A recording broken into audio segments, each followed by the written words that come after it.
At this moment, Kostiantynivka is holding on with its last strength. Our forces are punishing the invaders for their audacity. Serious reinforcements have arrived at the front straight from Colombia. The drones have reached the final round. It has never been this intense before. Russia has run out of manpower. Putin has completely lost it. What's next? All this and more in our episode of Hellpoint. The enemy stubbornly tries to capture Kostiantynivka, attacking like a rabid beast. The Ukrainian armed forces are fighting back against the occupiers. The legendary cannon is entering the battle. It is retribution for the invader, the thunder of Ukrainian fury, erasing the Russian presence from our land day by day. On the battlefield, it has the final say, loudly, precisely, and decisively. After that, only complete failure awaits Putin's mercenaries. How this is achieved, watch in the following report. The hardest part right now is reaching the positions, because this road is constantly monitored by enemy drones. Moreover, today the weather is very good, the sky is clear, and we've already heard several fixed-wing drones today. It's good that we have electronic warfare, but it doesn't save us in every situation. To protect the approach to the positions, they use electronic warfare and pickups with gunners here. They don't hesitate to armor vehicles with iron plating and even stretch protective nets along the road. We've entered a zone where almost everything can reach us. That's why we need to get out of here quickly, since one has already been shot down. But whether we'll be lucky again is unclear. Instead of regular drones, the occupiers are increasingly launching so-called mother drones. Usually drones flying beyond the LBZ line, about 5, at most 8 kilometers. And let's say there's a zone where you can move around calmly without worrying that something will suddenly hit you. Here we observe a situation where a so-called drone mother arrives, which acts both as a relay and as a carrier for smaller drones. They are firing KS-19 cannons at our position. Here, the soldiers of the 111th Separate Territorial Defense Brigade are at work. While the cannon is silent, an enemy reconnaissance drone is in the sky. What do you need? They're conducting reconnaissance, looking for units, crews, basically anything that, as they say, gets in their way. So we're hiding, staying quiet, not operating. In response, our soldiers are also tracking Russian positions, spotting a mortar and preparing the cannon. Coordinates of the target are set. Guys, let's get to work. Cannon, fire, fire. The KS-19 anti-aircraft gun is a true combat veteran. Despite decades of service, it remains effective in combat. It has a very wide shrapnel spread, almost 200 meters, and it hits the target quite impressively, sometimes even right on the mark. Assaults, infantry, well, whatever targets we're given, we work on all of them. From the sky, reconnaissance adjusts the cannon's accuracy. Reconnaissance operates using greenery, trees, cover everything. That is, right now we are conducting reconnaissance of the same positions in the gray zone. What the pilots can't see, we can see with our own eyes. In these sections of the front, the enemy has concentrated various units, from special forces to infantry. Our military positions are constantly being attacked by artillery. If you talk about long-range weapons like MLRS, basically, well, I think for now we're on par with them. If you talk about mortars, the enemy has more of them, more shells and more crews. The soldier with the call sign 66 used to create light installations and shows before the war. Now he operates an artillery system. He admits he had to swap creativity for weapons, but his attention to detail and precision in his work helped him here as well. All my previous work was somehow related to computers, and it was very easy for me. But the hardest part of this job is making that decision, you know? Well, even before and still now, I help snails cross the road and save beetles. But when such worms come crawling, overall, near Kostiantynivka in the Donetsk region, there has been a noticeable increase in the intensity of Russian attacks. The enemy is trying to encircle the city and secure positions on the commanding heights. Its main goal is to reach key positions for further advancement. In our direction, there are a lot of commanding heights and junctions, for which the logistics routes are crucial. And in the future, the enemy will be amassing forces in all directions, specifically along all logistics routes, personnel, equipment, and so on. For the advance, Tourist is one of the youngest Ukrainian commanders. He became a brigade commander at the age of 29. Before that, at 25, he was already serving as a battalion commander. I went to the military enlistment office. They looked at my personal file and told me, with your health record, you can't serve anywhere. They said, we can offer you either a position in communications or you can work here at the enlistment office with the officer staff. I said I refused. Tourist got his first combat experience back during the ATO in 2020 in the Luhansk region. At that time, during shelling, a fire broke out along the front line. The flames spread quickly and it was impossible to put them out. The fighter suffered burns on almost half of his body. The flames started spreading along the front very quickly, in great volume. And I had to make a decision about how to put it out. There were some attempts that didn't yield any results. The fire was already very close to our positions. During the evacuation of personnel and equipment, specifically during an attempt to evacuate an armored BMP vehicle, there was an explosion, a collapse. Our hero is originally from Luhansk region and grew up in an orphanage. He dreamed of wearing a military uniform since childhood. He says his comrades have become a real family to him. Any unit relies on its personnel who are followed by others. Soldiers, sergeants, and officers. That's precisely why we protect and truly value our dedicated personnel. And the call sign Tourist was not given to the brigade commander by chance.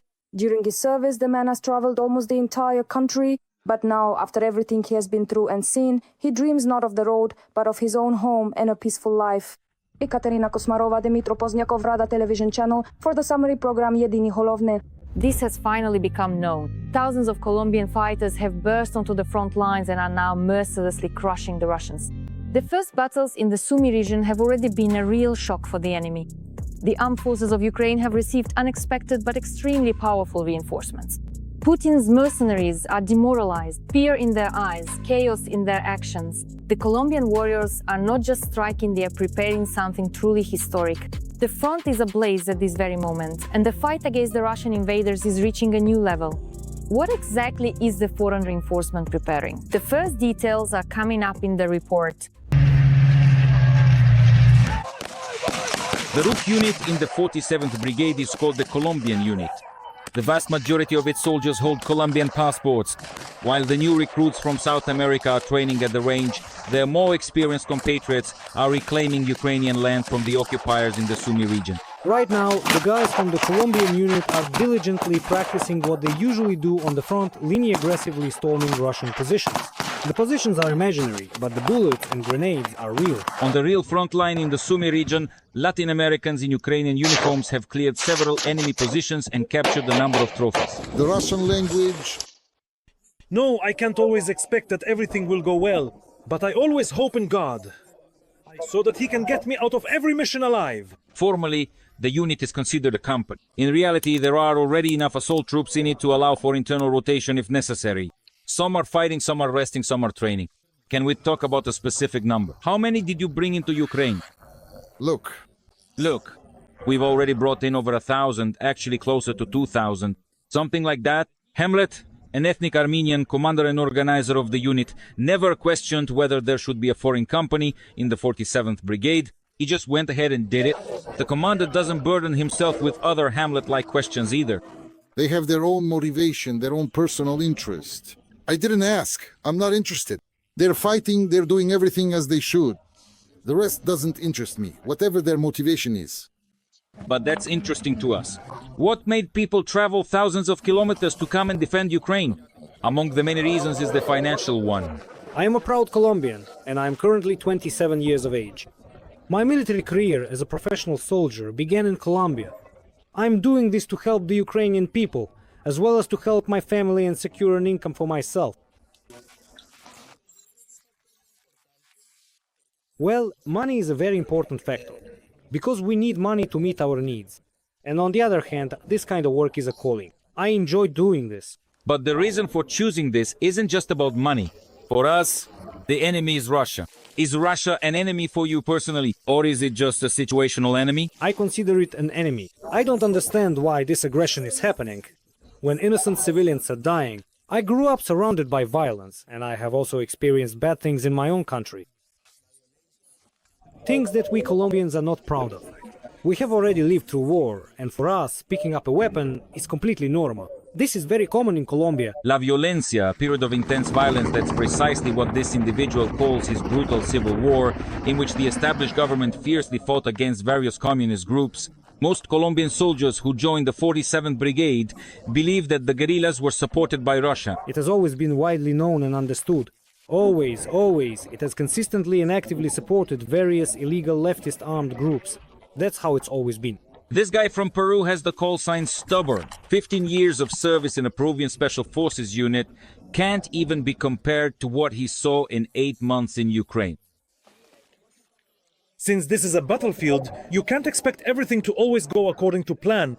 I always tell the truth. We know this is war, and that things don't always look rosy. That's why we have to be honest both about the benefits for the servicemen and about the tasks we're carrying out here. The truth is, here in Ukraine, there is no safe place anywhere. A Shahed drone is flying over us. Everyone, get down, right now. An explosion goes off somewhere nearby. Easy. Colombians have never seen a war like this at home. The Colombian unit let's call it Colombian for convenience, since there are guys from other countries serving here too, is not just assault infantry, it's mechanized infantry. For fire support, the unit has these formidable Bradley infantry fighting vehicles, as well as M113 armored personnel carriers. And there are already trained crews for this complex equipment. This driver mechanic is from Zimbabwe, a country whose politicians openly declared their support for Russia in the war against Ukraine. Perhaps that's why the guy initially had to break through a wall of distrust in Ukraine. I've been sharing much. People didn't share much experience with me about how and what to do correctly. So at first it was hard to learn.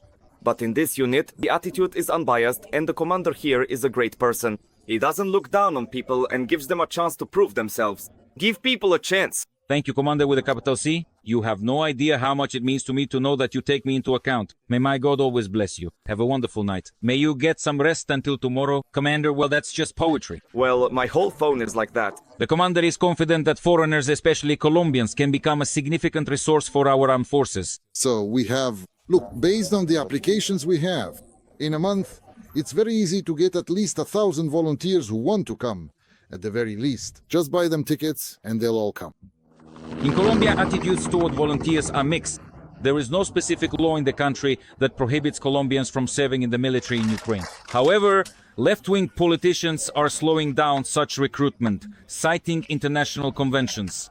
At the same time, Colombian military leaders acknowledge a direct benefit for Colombia because it's the recruits who go to Ukraine, but a modern, well-trained army returns home. Colombia receives a fully prepared army and soldiers who understand what war is and all the modern aspects that come with it. He has seen everything, he understands everything, he knows everything. The army itself becomes stronger. Service in the Ukrainian armed forces gives Colombians the opportunity to rapidly climb the ranks of their military careers back home. But first, they need to win the war in Ukraine, or at least drive the Russians out of Sumy region. Glory to the heroes! Viva Colombia! Viva! Viva Colombia! Viva! Andriy Tsaplienko, Alexander Klinin, Artem Oblovatny, Carmen Marquez, Serhiy Perfilov, TSN Week, 1+1, Marathon, United News. A drone onslaught that turns the front line into a real hell for the occupiers. Ukrainian defenders have launched a total hunt in the sky, and they are succeeding brilliantly. The Russian Zala literally falls to pieces when our interceptors appear. These drones sting more precisely than a bullet and leave the enemy no chance at all. They are like a swarm of bees rushing straight at enemy positions. You have to see this.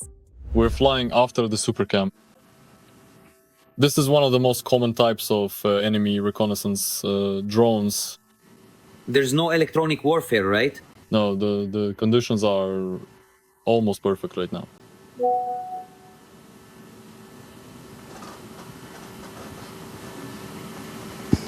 And this is how we work every day.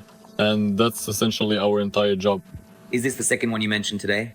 Yes, this is the second one and the second supercam specifically for today. This footage of a Russian drone being hit was recorded by the soldiers before we arrived at the positions. The warriors of the Rubish Brigade of the National Guard of Ukraine, who are holding the defense on the Lyman-Kupiansk front, shoot down enemy drones using regular FPV drones, or as the soldiers also call them, interceptor drones. The principle of shooting them down is to fly the drone as close as possible to the enemy's wing and simply detonate, preferably as close to it as possible. However, thanks to the combat payload, there is a certain radius within which the wing will still be damaged and will fall. Unlike when working against ground targets, FPV interceptors do not need a large ammunition load. A 100 or 200 gram explosive is enough to tear off the wing or tail of an enemy drone.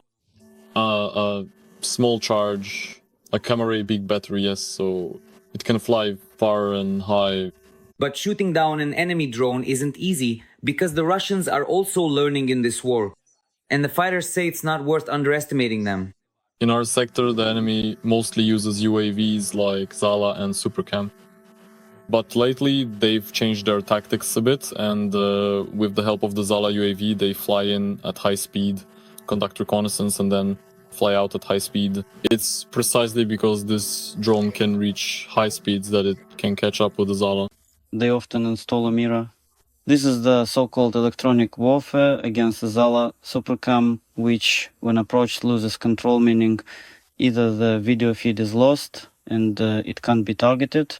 The National Guard members say that thanks to improvements in drones, their firmware, reduced weight, and increased battery capacity, we are technically ahead of the enemy. And even in situations where it seems there is no way out, the fighters find one. We can fly out to the same target with two different drones. If one frequency is jammed, we can take another drone and fly on a different frequency. So it's really not a problem at all. Thanks to the fact that we have our own workshop where the guys do all of this themselves. On your screens, you can see the card number and QR code. The fighters are in dire need of drones and spare parts for them. In addition to being used to strike aerial targets, unfortunately some drones are also lost due to electronic warfare or other factors. There are also a lot of consumables like propellers and various internal parts. Of course, there is a shortage of these. We wish we had more. Drones, especially FPVs, are consumables that only fly in one direction. And in a single day, just one crew uses dozens of drones for strikes. So you can imagine how many enemy reconnaissance drones are constantly circling in the sky. Depending on the weather conditions, when the weather is good, there can be more than 20 flights. If the weather isn't very good, sometimes there may be just a couple of flights in a day. So a lot really depends on the weather conditions. But there are days of massive enemy assaults, and then you have to fly even in bad weather, just to stop the enemy who is conducting reconnaissance. The National Guardsmen say, drones are just hardware. And even if it takes 5 birds for one target, a destroyed enemy reconnaissance drone is many times more expensive than an FPV. And most importantly, the enemy UAV will no longer be able to direct artillery fire at our infantry. Reporting from the front line, Vladislav Krulov, Viktor Zelenkov, Ole Cimbalyuk, Fakti ICTV, United News. Every voice matters. Join our community, support independent journalism and help us bring you the truth from Ukraine. Become a member of Ukraine today. Join us now. Shortage of manpower in the Russian army has reached its highest point. Putin has made up his mind. He's emptying the prisons and sending everyone urgently to the front. All plans for grand conquests have gone down the drain. He's trying to urgently save the situation. The convicts are panicking. War is no picnic. But just wait until you hear how insane the Russians have become. More on that in the following report.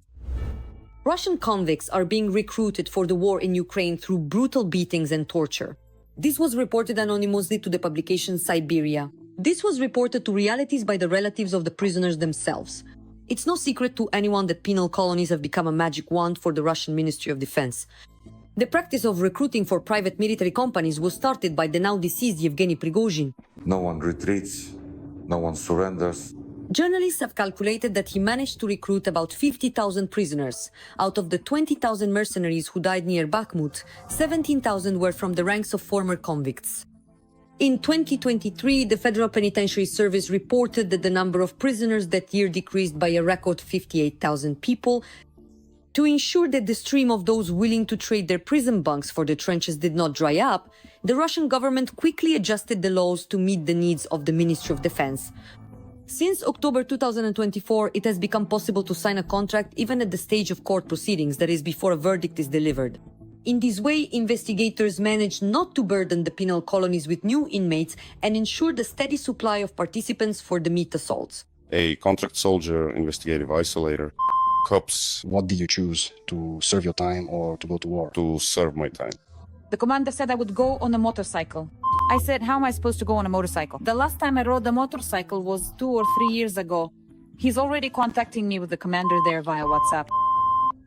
He's learning as he goes. He got locked up for a fight with the police.